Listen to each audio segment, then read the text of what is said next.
All right, hey traders, what's going on? Jamie Saettele here. It is June 13th, 2018, SB Trade Desk Midweek Strategy Webinar. A lot to be resolved here over the next couple of days, of course. We've got FOMC coming up, obviously in 3 hours. And then, of course, ECB tomorrow. There's also other stuff on the calendar, such as you've got Aussie data tonight. So here we go. Hold on. Aussie employment is tonight. But of course, the big things that we're looking at are going to be FOMC and ECB. So without further ado, let's go into the charts. Very little on the longer term perspectives, of course, has changed since I did the longer term updates last week. So the point of this webinar today for the big events is to kind of try to pinpoint levels, especially in Euro and some of the Euro crosses that we need to pay attention to. So we're looking at DXY here, and it is my contention, as you know, that the dollar has come into, this is DXY, but US dollar as well, has come into really big resistance, right? And I'm looking for, the dollar to turn over. The question, of course, is that drop going to be corrective? Like, have we put in a big high here, or is this just a dip that's coming or that's underway? Even if it is just a dip that's underway, because we know that we can't predict the future, but we can get ideas, for where the market is going to find support resistance. And if this is just a corrective decline in DXY, I think it probably needs to stretch down towards this 92.70 area in DXY, okay? Remember, even if this is, a larger impulse from the February low, right? Even if we have a 1, a 2, 1, 2, 3, 4, 5 for 3, even if this is a fourth, you'd expect to get either a drop to the 38.2, which is 92.70, or even something along the lines of the former fourth wave extreme, which is the May 14th low, and that's going to be down at 92.24, and that's also not far from the 200-day average, right? 200-day average is about 92 right now. So point being, I think it's wise to look lower on balance into these mentioned levels. And it's also, of course, possible that this is just a three-wave advance, right? It would be an extended C wave, but it's certainly possible. So that is something that we need to keep in mind. Even if we are going down here, though, the question is, how do we get there, right? Did we just make a high today, like last night, in DXY, right? Did we put in, a high and we're going down here? That's obviously going to be answered with FOMC and with ECB because DXY in particular is mostly Euro. If we, are in a more complex fourth wave scenario, in other words, this is 3 down, and then you're going to get 3 up, and then you're going to come and get like another drop. In other words, you get an A and a B and then a C, then we'd probably expect a fib relationship somewhere in there. So if we throw on a 618, you get 94.33, which is this high from 6.5. The high from 6.1 is 94.45. So that would be an area to pay attention to. Although I must admit, I kind of like the idea, not just because we are long Euro, still somehow survived the stop that's trailed on the rest of that thing from, I guess, last Tuesday. But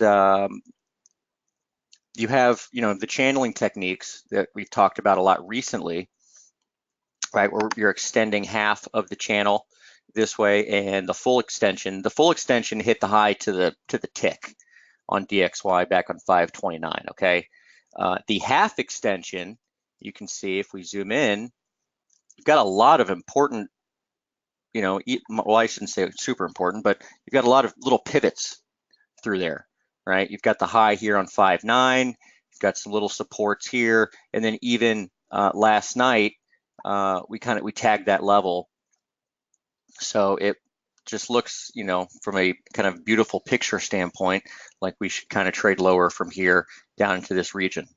And then there's of course the fact that we are actually in the the bearish seasonality phase for the dollar, and that really lasts through the month. So bottom line, I'm looking lower in the dollar, right? That's not a secret. The issue is what kind of gyrations are we going to get with FOMC and with ECB. So let's, for fun, see where, if we were to get two equal legs down, say into 92.70, you could get a spike all the way up to the 6-1 high at 94.50, right? Don't really want to see that happen, because if it did, we'd be out of the rest of the trade, although we could end up buying euro at a lower level. Okay, so that's my story as far as DXY is concerned. Essentially, the levels to pay attention to for the foreseeable future are going to be, call it 94.33 to 94.45, 6.5 high, 6.1 high, and then you get the 6.18 in there, all right, of this drop. And then 92.70, which of course is a 38.2, and then the top of the former corrective channel, which was more or less support, like missed it by a tick or two here back on 514. It was resistance for a day back on 427. All right. Let's move to euro real quick. And essentially what we're doing here is the exact opposite.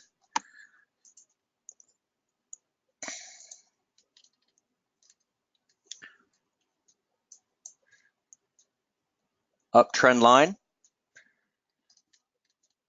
And again, doing the opposite of what we did with DXY. If we came down, we could get, a tag of the 6-1 low down at 16.18. I'd like to see us work a little higher initially. I know the target on this is I've been putting the target on the underside of this line, which right now is basically 1935, right where the target is.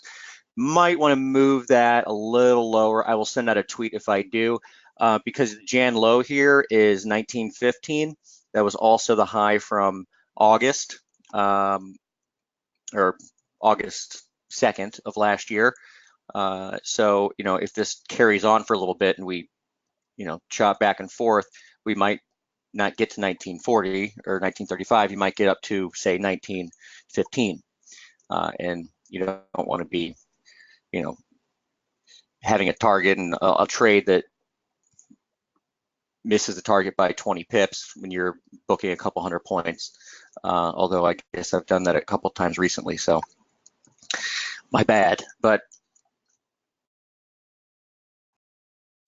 with euro here, again, we're looking higher. It's the exact opposite, as we know, right, of DXY. So even if this is a 1-2 and this is a big 3, still expect a tag of the underside of this line at some point, which again also was resistance back here on 514, just as DXY was support on 514 at the same exact line. All right. Now there's some other euro crosses that I do want to look at. Euro Aussie and Euro CAD in particular. Why don't we look at, before we do that, why don't we just look at dollar CAD and Aussie dollar first, and then we can go into those crosses, and then we'll look at dollar yen, which has me a bit flummoxed, if you will. And then we can go to Kiwi, which actually has probably the cleanest near-term levels of any dollar pair at the moment.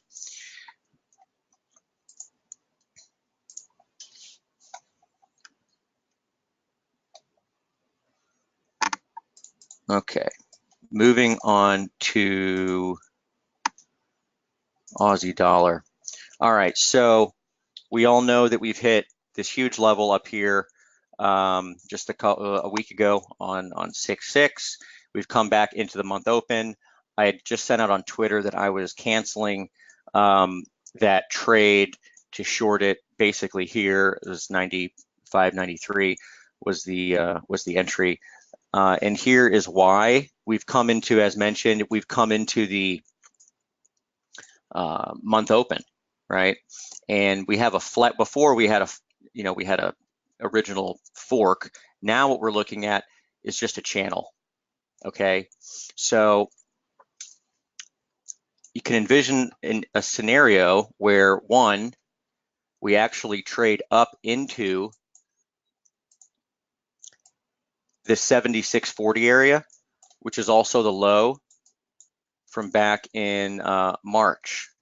Okay, and then if we look at our our short-term fork and under the concept of symmetry in that fork, right? We have the 25 line where we've been supported here a couple times this month, June 1st, and then again last night. So the 75 line is up here, and that's going to be right in line with 76.40, which is that March low. So, you've hit a wall in the Australian dollar from the underside of the 2016 trend line and the February, March, April line, excuse me, which is a perfect trend line. So if we're still lower, even for just a tag of, say, the 75.30s down here on this channel line, then that's your resistance. So pretty clean short-term levels in front of FOMC and in front of Aussie employment data, right? We've got right here, it's 76.40, and then down here, currently 75.30. Obviously, as time goes, it increases a bit, right? You've also got a square root level down there at 75.36. So those are the two levels that I am really paying attention to in the Australian dollar. And don't forget, we have that dynamic right now that is worth watching with the New Zealand dollar and the Australian dollar, right? Whereas Kiwi, if we push through to a new high, right, over the 6/6 high, which we're just a couple ticks away here, you're going to end up with that divergence or that non-confirmation between Aussie and Kiwi, where that tends to warn of kind of a near-term turn or maybe a false move. And with the New Zealand dollar, you can actually see quite clearly how this would actually be potentially a 1, 2, 3, 4, 5, right? A 5 waves up, at which point you'd be looking for a correction anyway, right? So that is, I think, probably one of the best things to watch heading into FOMC is Aussie and Kiwi, right? Watch for Kiwi near 70.90 to 71. Again, it's the underside of the former corrective channel. The half channel line has been like perfect as far as support's concerned. These two levels are the ones that I want to be trading. So 70.90 to 71, and then roughly 69.60. And for fun, let's see where, if we got to, for argument's sake, if we got up to this level, where would the 618 be? It'd be 69.50, so pretty close to that 69.60 area.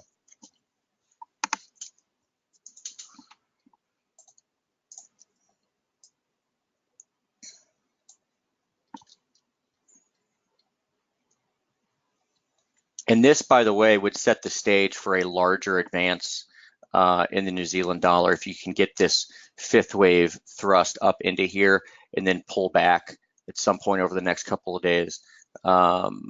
You essentially have either your A up and your B down, or your 1 up and your 2 down, right? And then you've got the 5-day average and the 200 period average on the 4-hour chart down here, which can be pretty good indications of trend, and at times support and resistance within a trend. Okay, dollar CAD. Dollar CAD has really been in some sort of jail, we might say.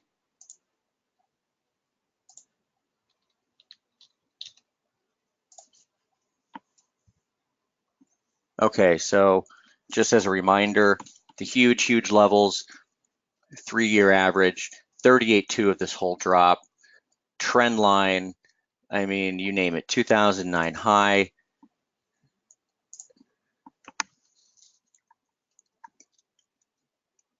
I mean, it's just right here. It's right on trend line resistance. I am not real comfortable with anything Canadian dollar at this point, dollar CAD either way.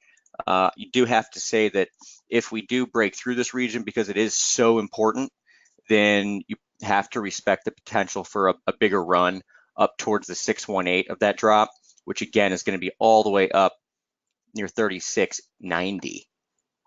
Okay, so that's a ways away. But either way, dollar CAD is coiled. My inclination is to say look lower in dollar CAD, given the general, thought that the dollar has put in some sort of a top, or is, has run its course on this rally, at least for the time being. So, I'd be looking down towards this trend line all the way back to 2012, which has been support recently, right? It was support in May, and that's going to take you down towards 27.90.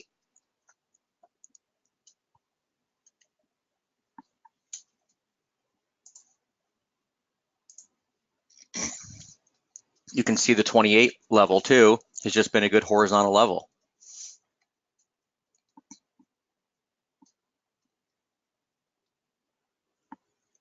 So at best kind of scenario for us as far as a trade in the Canadian dollar is concerned would be if you got, you don't want the whole move to happen on FOMC, right? Because that's just kind of a gamble.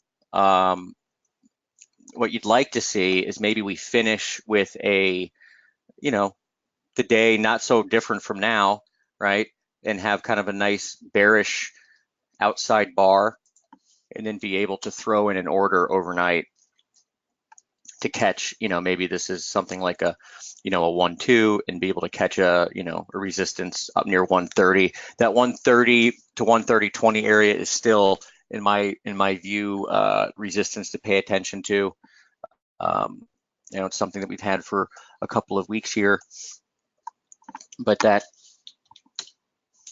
is the area that you want to be looking at. Hold on here. This is the 4-hour chart as well, and you can see that on a closing basis, we actually did eke out a new high last night on a 4-hour chart, and you've got a pretty drastic divergence here, right? I can show you that a little more objectively if we look at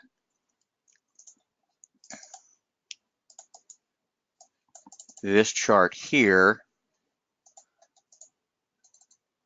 right? So there's the divergence right there, little magenta dot, right?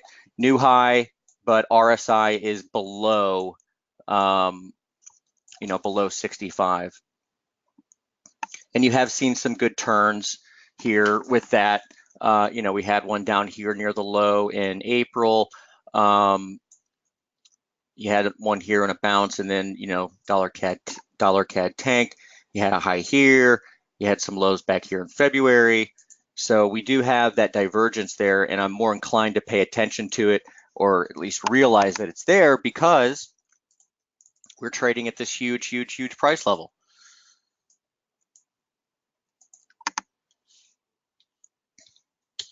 Okay, so I said we'd look at Euro CAD and Euro Aussie, right? I'm probably a little more comfortable with the Australian dollar, you know, trade ideas, potentially trading, if there's a place to be to maybe actually buy the dollar, it might be into that 70, that 76.40 area on Aussie, right?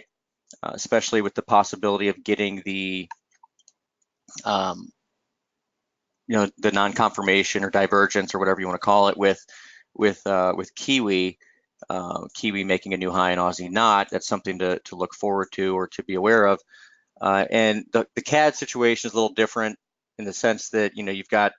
I feel like it's much more at risk of the political situation going on, with Trump and Trudeau, and they're bitching at each other on Twitter or whatever, and the NAFTA thing. But either way, this is still resistance for dollar CAD.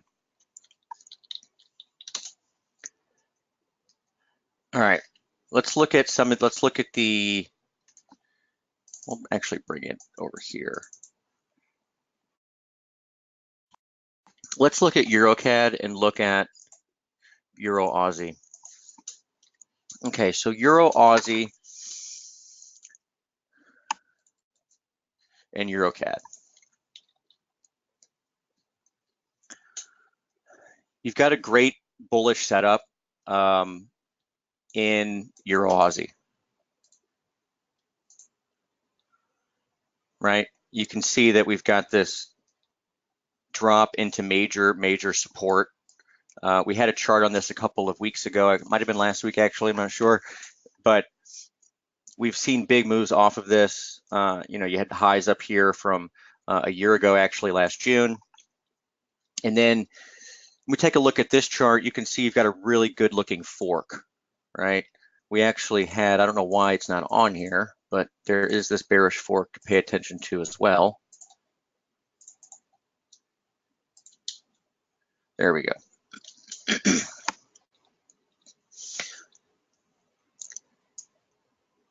Big confluence here tonight. So this would actually be kind of during the Aussie data, and it's down, call it right at 154 or so, right? So this might actually be the best way to play the next, day and a half or couple days or whatever. Nice move up in Euro Aussie, might try to make some sort of an inverse head and shoulders. You do have this bullish fork to work with the lower parallel down at 154, and you've got the median line of the bearish fork, which has been support and resistance, and really big resistance on 6-1, right, before you really went into the final low. That is a level we want to look for support there. Okay, so this level here, 154, mark that down. That's a big spot. And if you could get potentially, a move into that area and come off of it even before ECB, then you might have a little breathing room heading into ECB in the event of a bullish surprise to take, Euro Aussie up, just up into the upper parallel, the 200 period average on the 4-hour chart, which is going to be up near 156.20. Okay. 156.20, of course, is the high over here from 523. It's also a bunch of support throughout February and throughout March. So I can envision being, long at 154, trying to take it to 56.20, and then maybe even flipping short. Okay. But those are the levels to really pay attention to in Euro Aussie. And, look, how you want to play it, if you just want to, like me, look, I like to hold Euro long here, and then maybe trade Aussie against it. So like 76.40, look for a short, and then, get out at 75.30 or whatever, and then maybe even look for a long. But this is a trade idea in its own right, looking for that 154 support in Euro Aussie. Okay, what about Euro CAD?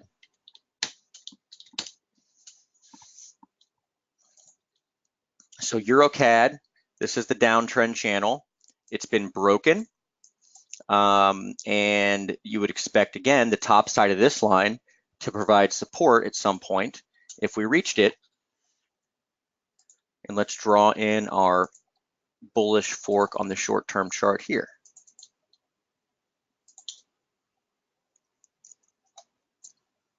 Not as clean as a fork as on Euro Aussie, but just because the touches are not as precise. But same idea in that the best thing you can look for here is essentially the confluence, which is going to be lower. It's going to be 51.30, and that's going to be, actually, I guess that would be tomorrow. So yeah, 614. But you can see there you would also be taking out this low, good support at 51.30, and that would be an area to look for support in EuroCAD.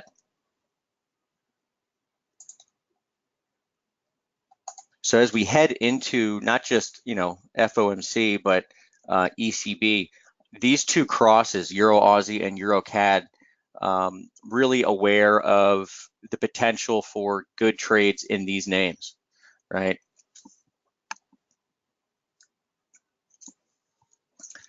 I do like Euro Aussie better, the setup better, right? You do have cleaner levels in terms of the fork here, the precise resistance on the center line, which is where we should be looking for support at this point, okay?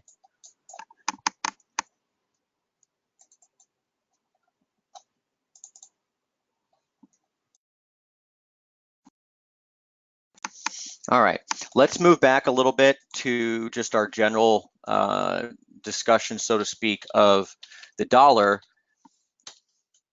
Remember, dollar SEK, dollar Swedish krona, is something that I'm always aware of in terms of general dollar direction.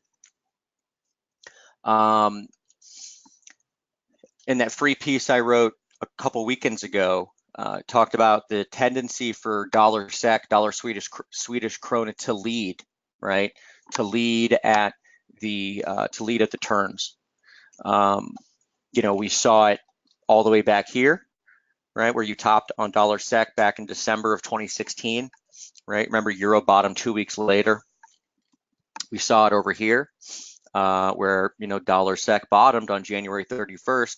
Euro bottomed 2 weeks later. At this point, they've both actually topped at the same time. So I'm aware of the possibility of maybe actually getting a recovery high in dollar SEK at some point and having euro, God forbid, try to take out its recent low from 2 weeks ago. I hope that doesn't happen. But either way, you've got some really good levels to pay attention to in dollar SEK. And I'm going to throw one on you here. It's like 840. So 840, you can see, is a confluence of epic proportions.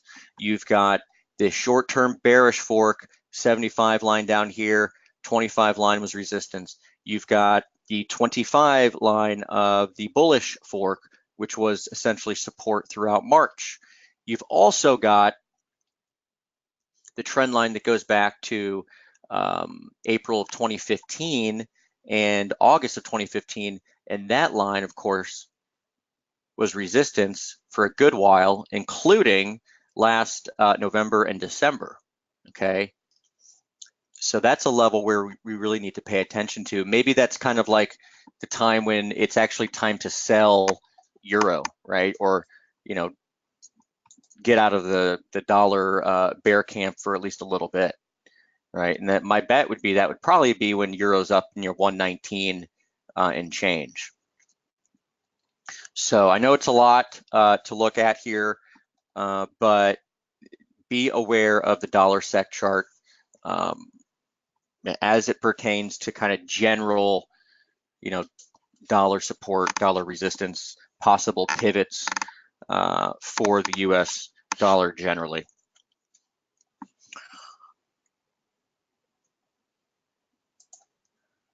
All right. Also got, of course, the possibility for a gigantic head and shoulders in this currency. You look at it on a weekly close basis and it's kind of like perfect too, right? I mean, look at that.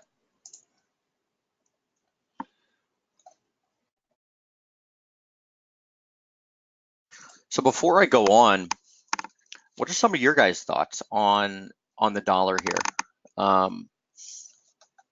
know Mahai's in here, and he's been vocal before on talking about whether or not the euro is or whether or not the dollar's in an impulsive rally or not.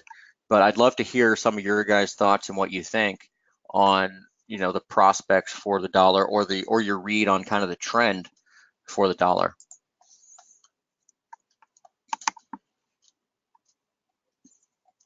Well, while we wait for any sort of comments, I guess let's take a look at dollar yen.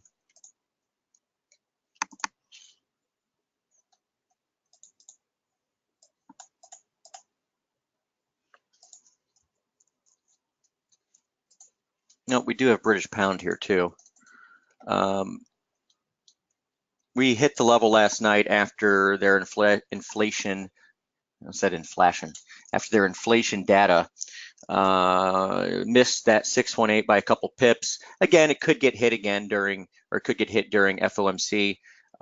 It does seem like euro's the cleaner one to trade as far as if you're picking between euro and pound at this point, but we have responded at least to a level here. Not sure how much that what it means, considering that you still have FOMC ahead of us, but I am I'm looking higher in cable. I think your big area is essentially 35.60 to 36.15, right? Got confluence of median lines. Maybe we don't get up there until later this month, in which case you would have, right on the 200-day average at 35.80. Yeah, Mahai with a good point here. He says, euro seems to be in an uptrend, but then again, that does not seem to match with the reemergence of the economic problems in Italy and Spain, etc. That's a great point. When I was thinking about this last night, let's actually go, so let's look at, I was thinking about this last night. If we look at, say, EUFN, okay, this is the European financial ETF. Here's the chart on a daily basis, okay?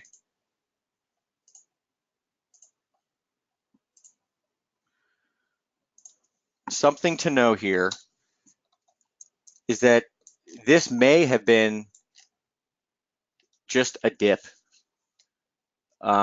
within a broad uptrend.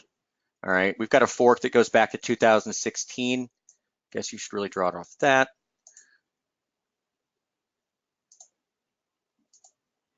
This is linear, in which case you would have hit this 75 line already, and your resistance would still be a little higher. It'd be like 2290.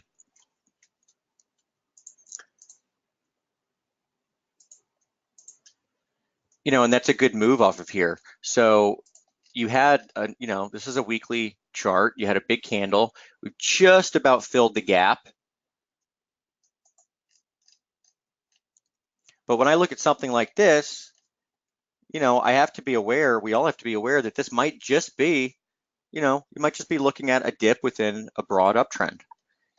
And when you're looking at European financials, what you want to look at is, that's a 2-day chart, here's a daily chart. What you want to look at is the euro-yen exchange rate compared with it. So that's euro-yen now in the candles, okay? Don't forget when we had this head and shoulders top in euro-yen, right?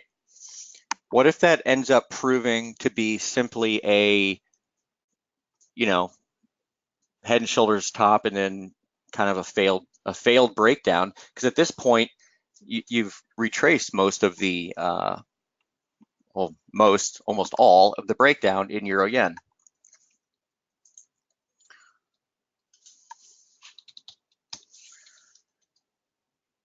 And market lows are made on extreme fear, right? So not saying that you can't come back and forth and back and forth. Mahai is saying also, yeah, we're going to look at the S&P. Absolutely, we're going to go there in a second. I'm glad you brought that up. But here is euro yen.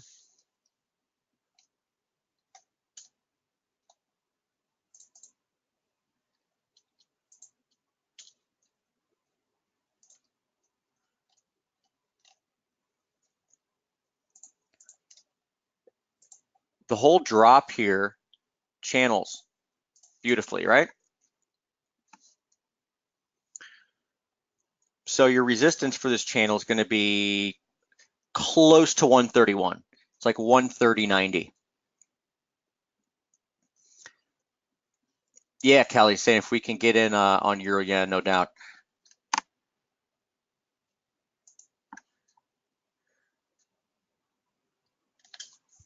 All right, so here's euro yen. You know, you're kind of at a little bit of resistance now.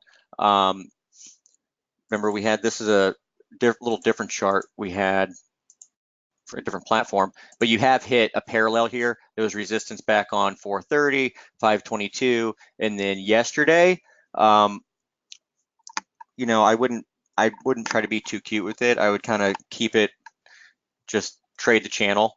You know, the channel low is perfect. Look for the channel high, you know, 130.90.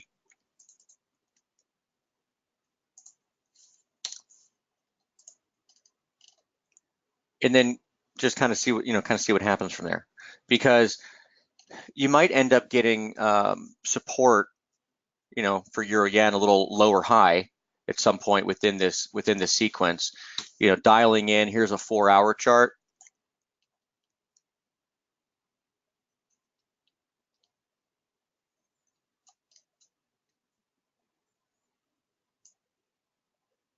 We're going to try to, I know I'm being quiet here, but we're going to try to dial in real quick and see if we can't find the areas besides the channel, of course. All right, we know that 130.90 is going to be a spot. So you got 130.90, but where might we have important support on a pullback on a parallel, right? So we're just going to take this and see if we cross through any big levels.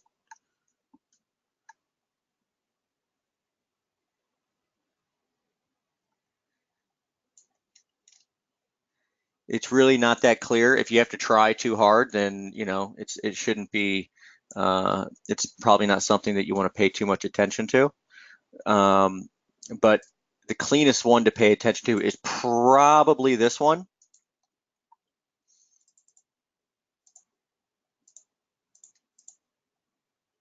Right, you're crossing through some levels here, you're crossing through some levels over here, but nothing recently.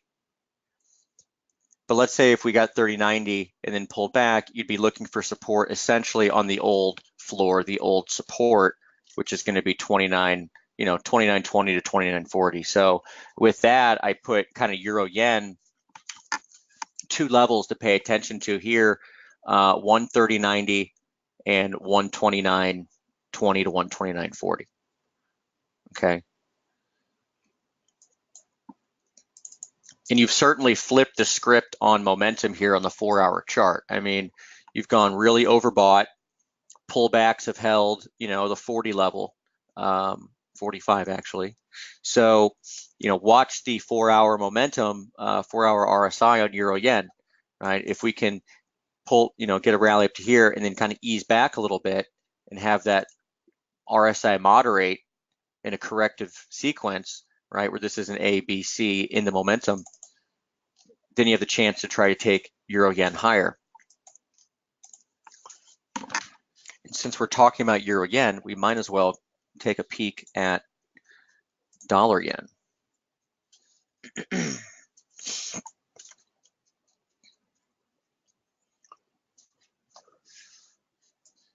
Oh, I've got euro on the rally tracks here a little bit, heading into the Europe, or just after the European close.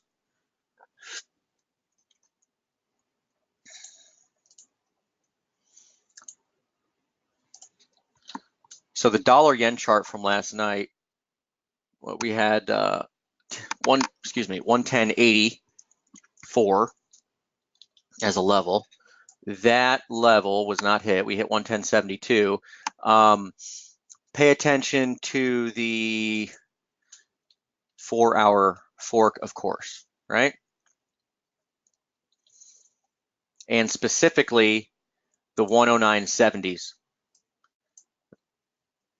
That's your center line. I frankly am not pattern-wise, not too sure, not too confident in what pattern is taking shape here in Euro yen, right? I know I had this labeled last night as kind of this was one down and this is an ABC. But you could just as easily say that this is 3 down, right? And that you're going into an impulse, and this is 1, 2, and this is 1 of 3 or something. I mean, so point being is pay attention to this. The median line is 109.70s. That's kind of all you need to know at this point. It's also the trend line from back here at the end of May. So heading into FOMC, I want to be, I'm looking for resistance at 110.80. For all I know, we've already hit the level, but that is the big level that we need to pay attention to over here, 109.70s. So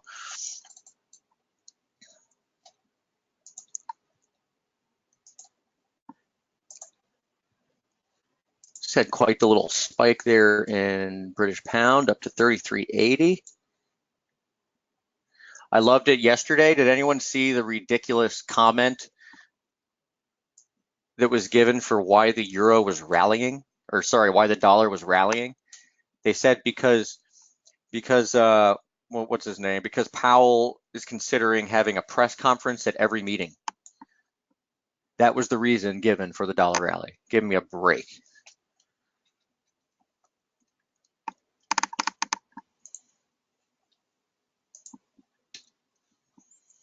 Pooja has a question here asking about my take on the sentiment in COT in particular. So why don't we go there? And then I do want to look at, I don't want to forget, of course, about the indices. We need to take a peek at the indices here. So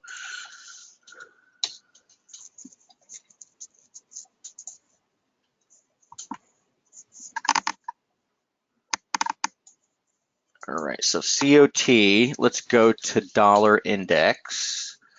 We have seen a pretty decent washout in that crowded,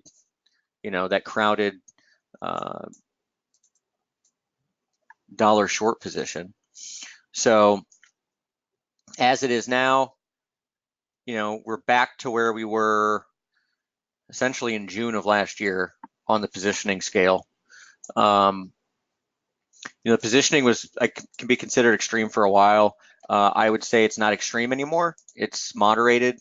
In fact, you can see that by the percentile figure, right, for dollar being up at 92.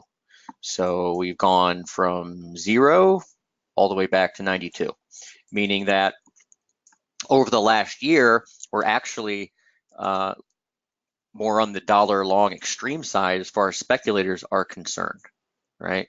Specs have gotten, you can see the red line over here.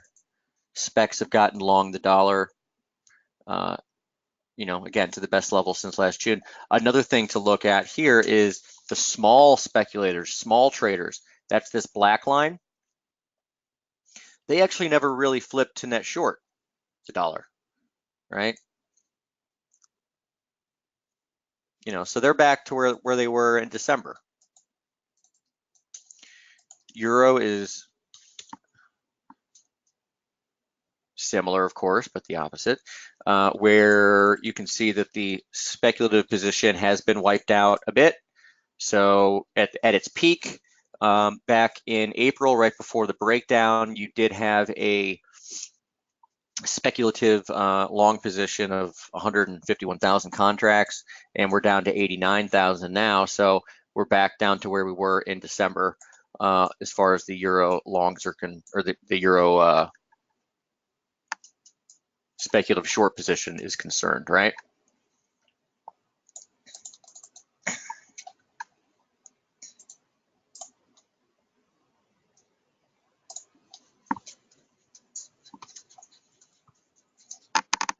All right, let's look at some indices. Look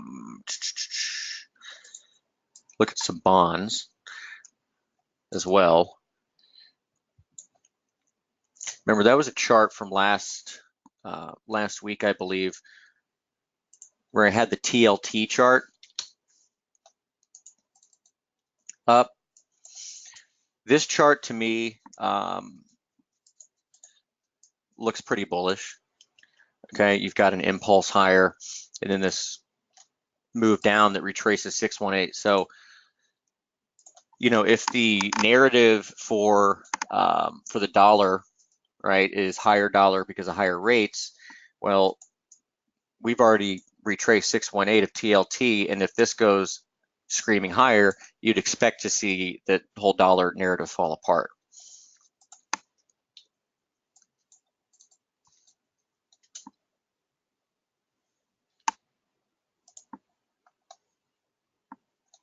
All right, indices. S&P, we're kind of there. We are there. We've been there for a couple days, as noted in the remarks a couple days ago. Right, we hit resistance here, but I said that I would not be surprised to see the market hold up into FOMC as it is right now, and then get a sell-off, right, just to kind of jostle the feathers a little bit. Again, what's that sell-off going to look like?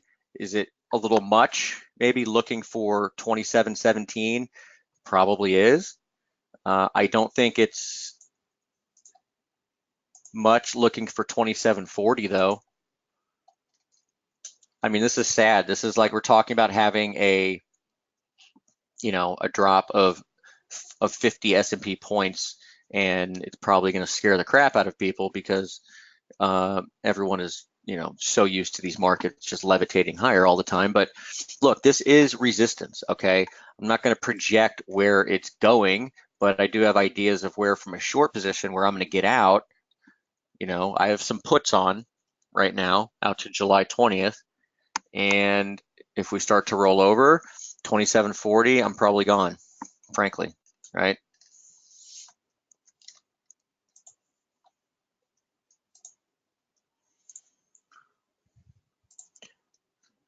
The Dow being somewhat of a laggard, of course. If we just look at the channel here from the low in February 6th, pay attention to the median line concepts, right? Support on the 25 line. Your 75 line is 25,620 or so, right? 25,620, 25,630. So we could be trading between these. Right? We don't have to be in an epic bull market or an epic bear market. We could just be in a range. That's certainly possible. The NASDAQ, I mean, pressing is, just pay attention to the channel that goes back to April. It's pretty well defined. You can see that you're finding support and resistance within this, within this fork. If you do get a sharp drop, you'd probably expect to see support at old highs, right? And that's going to be roughly 7,000 to 70.36. That's over here.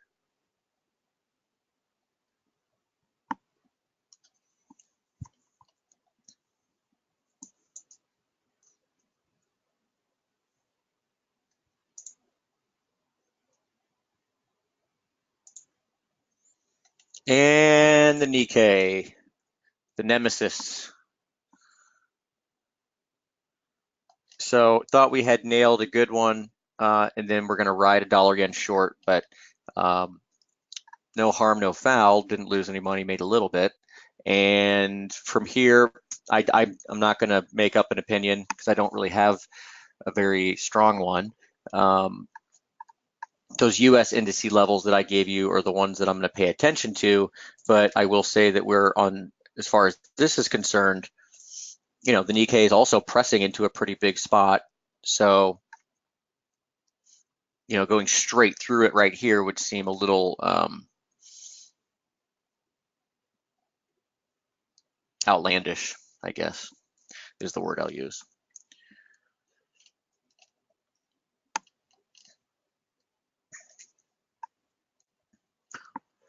Might be something like this. Hold on. Let's try this.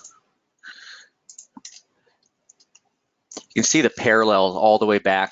This is a channel that goes all the way back to 2009. I want to see if we can get something off of all these lows over here and where that goes to, because that might be the thing to watch.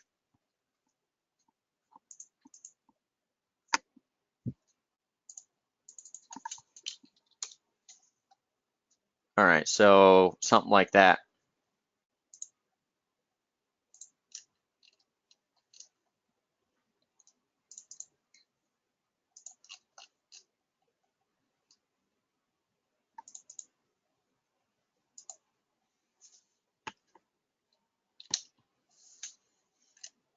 Okay, that's probably what you need to watch right there.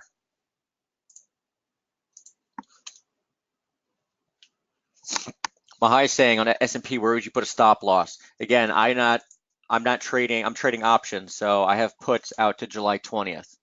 But as it pertains to a specific number, I mean, you're heading into FOMC event here. We're there. We're at a level. So throwing it above maybe 2801. But again, I don't want to. I'm not trading it that way, right? I have us in a level, have some puts, bought yesterday on the close. I'm just looking for a snapback for a couple days, and then we'll take it from there.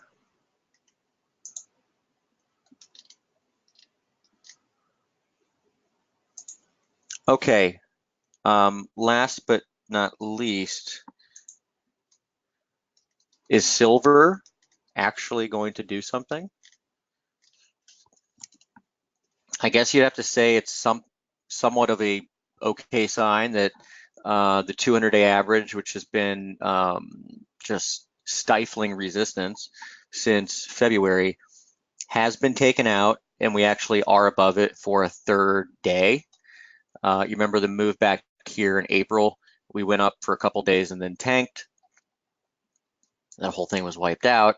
So you could say this is the most constructive action we've seen in silver for a while.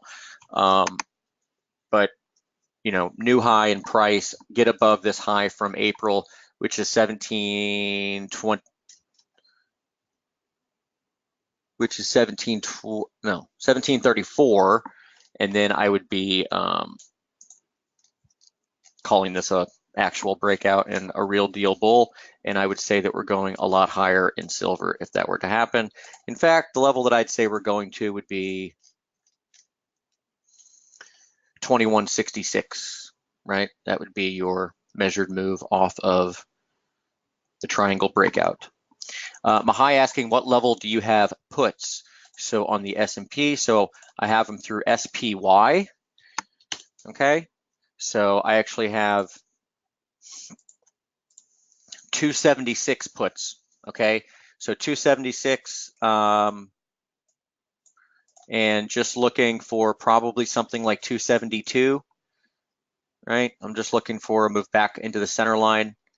Why do we have that there? I don't know. Yeah, I'm just looking for a move back into the center line, over the next couple of days.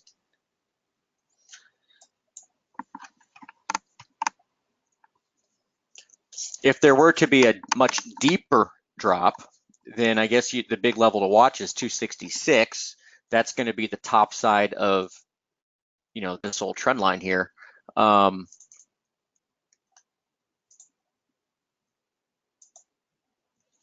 But again, that would be quite drastic. Not saying it won't happen, but at this point, my focus is on this 272 area. Okay, we get down there over the next couple of days, I'm probably gone from the short side. Also, you got to see, how it plays out, right? I mean, if you do start to play out and you get an impulsive drop into that area, then you'd be looking for a corrective high or something anyway. But essentially, I'm just trading between these channel lines, right? So we're at the top channel line, looking for us to roll over, come back to support. Support to me is the center line. That's where we bottomed in 529. So that's where I'm looking for us to essentially bottom once again.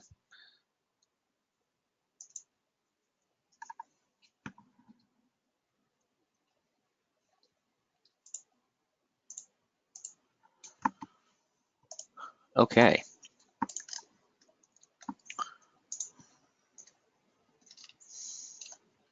I will do tonight with the update tonight, because I know gone through all these. I'll just include a bunch of these indice charts as well, with kind of where the big levels are. Hopefully they're all still valid after FOMC, but um, looking for these things to come off some, and then highlight where the support levels are in the indices, the major U.S. indices, as well as the Nikkei.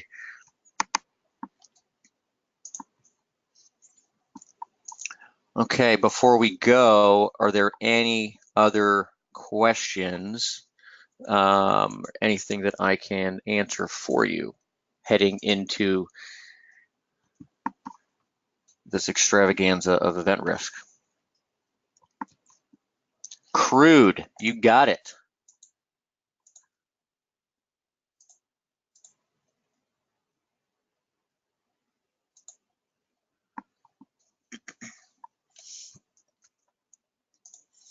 Crude should work higher here.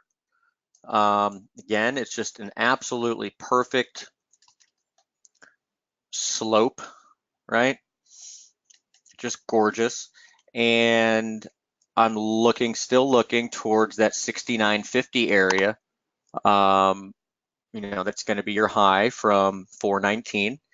It's also going to be the 618 of this drop. Okay. So it's also the median line. The median line is where you found resistance here on 530. It's where you found support here on 417. You've seen resistance there before, okay, back in November. And that was both November 8th, November 24th. So we're just looking like this. And also, let's not forget, we actually remember the comparison. This was the comparison with Brent oil with the 2009 low and rally. It puts us over here. It puts us in a very choppy phase, right? You can see that it puts us in a really choppy phase, like back and forth, back and forth, back and forth for a while. Where, if we're going to do that in Brent, I'm not saying that it's going to predict the future by any means, but it does make some sense after you've had this run, right? That you would trade back and forth in somewhat of a range, right? Before the market decided which way it wanted to go next. So yeah, I am looking up towards that 69.50 area in crude, as long as the support holds, and it continues to hold. So as long as we're holding, respect the upside in crude for 69.50. Would note the 67.70s as a minor level, right? That is resistance from 413. It's also the, Iran, pulling out of that nuclear deal. That was that spike low that day. So that is a level to pay attention to. But the much more important one for me is going to be up here at 69.50.